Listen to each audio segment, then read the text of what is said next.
ولينا عايشين في واحد الوقت اللي الا كانت عندك غير شويه ديال الصلابه العقليه والنفسيه وكتحل الامور بالمنطق غادي تكون في اعلى قمه الهرم. المجتمعات ديالنا للاسف بقوه ما ولات قاسيه، ولات كتصنع ناس ضعاف ابسط حاجه قادره باش انها تدمرهم. كلشي ولا باغي يوصل دغيا، كلشي ولا باغيها بارده، كلشي ولا باغي يولي لاباس عليه وعنده الفلوس بزاف. ولكن ماشي كلشي غادي يحقق هاد الغايه حيتاش صعيبه، وكون كانت سهله كل مجتمع كامل لاباس عليه. والناس كتنسى بان في هاد الدنيا راه نورمال تلاقى مع المشاكل والصعوبات يكونوا كبار بزاف، وبالتالي الا ما كانش عندك صلابه نفسيه وعقليه ما غاديش تقدر تسالي. وباش انك تكتسب هاد الصلابه خاصك تبني ثقافه في الداخل ديالك، بمعنى خاصك تولي تامن بافكار وتبقى عايش بناء عليهم نهار على نهار. هاد الافكار هما اللي غادي يخليوك تكون صامد قدام العراقيل، حيتاش الايمان بشي حاجه كتعطينا واحد قوه كبيره بزاف. وهاد الصلابه غادي تبقى تكبر شويه بشويه فاش تعرف بانك ما كتسال والو لهاد العالم. فاش شي واحد كيبغي يدير شي حاجه وما كتصدقلوش وكيبقى يقول مع راسو علاش وقع لي هادشي، ياك ما كنسرق ما كنغش ما كندير حتى حاجه حرام، هنا بالضبط في النفسيه ديالو كتكون كلات العصا مزيان، حيتاش ما كيحللش المعطيات بالمنطق ويشوف المنبع ديال الخلل فين كاين، ودائما ما كيكون رابط واحد المجهود بنتيجه معينه. انا انسان مزيان وكنخدم بزاف وكنجتهد، يعني خاص تكون عندي فلوس ولاباس عليا. انا كنصلي، يعني خاص ربي ديما يعطيني الرزق. ولكن الدنيا ما غاداش هكا. فالناس اللي كتكون عندهم صلابه عقليه فين ما كيحسوا بالضعف كيفكروا في الناس اللي عندهم ظروف اسوأ، واهم حاجه كيفكروا فيها انهم ما كيتسالوا والو من هاد الدنيا. فبلاصة ما تفكر باللي ديما الدنيا خاصها تعطيك كلشي، مجرد انك درتي مجهود خاصك تجازي عليه وتضيع الطاقه ديالك في هادشي. خاصك تفكر كيفاش انك تولي تحاول بطريقه مختلفه وتاخد داكشي اللي انت باغي واللي كتستحق. ولا ما قدرتيش ولي فكر بانك ما كتسال والو لهاد الدنيا وولي عاود من الاول. المهم هو دير في بالك بان ماشي ديما المجهود ديالك كيعطيك نتيجه، شده الصدمه كتجي حسب التوقع ديالك للاشياء.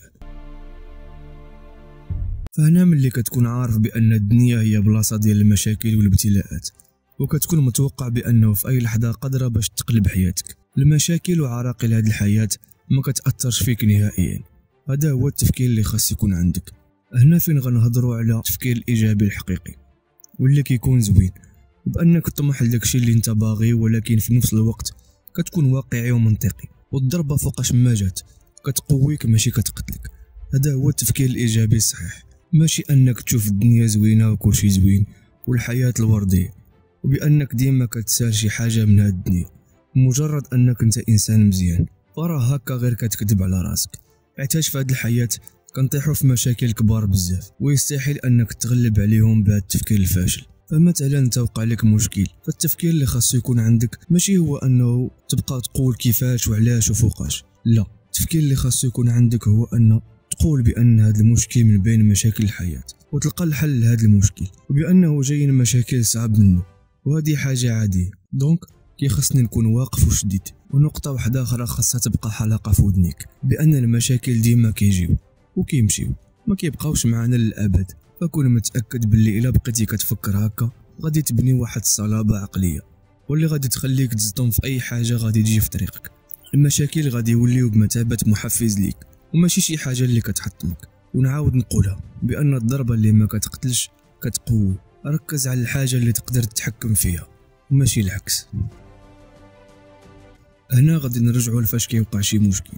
في هذه اللحظه الناس كينقسموا جوج ديال الانواع. النوع الاول كيجلس وكيبقى يفكر ويقول علاش وكيفاش وفوقاش، وبالتالي هو كيفكر في شي حاجه اللي ديجا وقعت، دونك ما غاديش يقدر يتحكم في المشكل. والنوع الثاني اللي كيدير العكس وكيحاول يتقبل الوضع ويتأقلم مع المشكل باش هكا يكون واقعي ويقدر يخرج منه، وبالتالي هكا كيسيطر على المشكل وهكا كتحس براسك متحكم في حياتك. خاصك دائما تحاول تغلب على الفشل.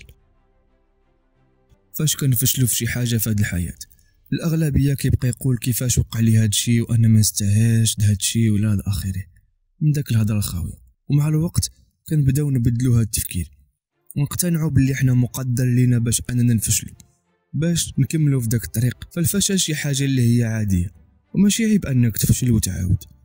العيب هو انك تفشل وتولي تعاود نفس الاسباب وبنفس الطريقه وتسنى نتائج مبدله. هادشي علاش فاش تفشل ولي عاود نوض ودير داكشي اللي كنتي كدير بطريقه مختلفه. والخلاصه ديال هذا الفيديو هي انك ما كتسال والو لهاد الدنيا.